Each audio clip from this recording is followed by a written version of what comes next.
Afrika ıtırı Pelargonium zygioides, Pelargonium reniforme. Bu bitkinin kökünün destilasyonla damıtılarak elde edilen ekstraktından biz çok özel bir formül geliştirdik. Nedir? Itır forte.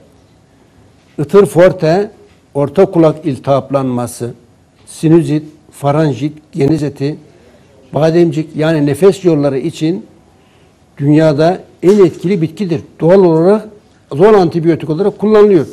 Avrupa'da da üretiliyor. Amerika'da da satılıyor. Dünyanın her tarafında doğal antibiyotik olarak kullanılıyor. Biz bunu geliştirdik, daha etkili hale getirdik.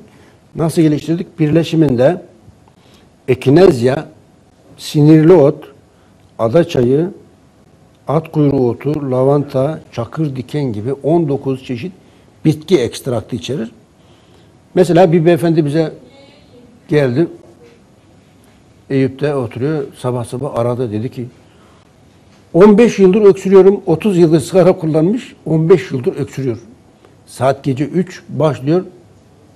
Alarm kurulmuş gibi öksürmeye. Uyumuyor. Ne kendi uyuyor ne ailesini uyutuyor.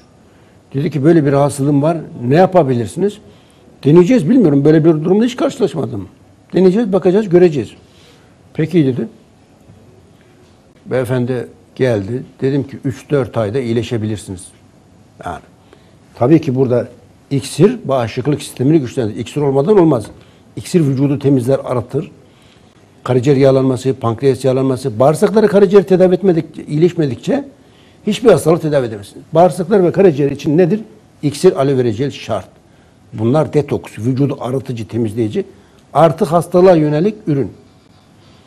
Deneyelim bakalım dedim. 2 hafta sonra, 15 gün sonra geldi dedi ki ben artık kullanmıyorum. Ne oldu? Yanlış bir şey mi oldu?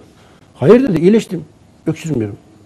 Ya olsun yine de kullanın çünkü bu sizdeki kronik bir vaka zamanla iyileşmesi. Hemen iyileşme bırakmayacaksın.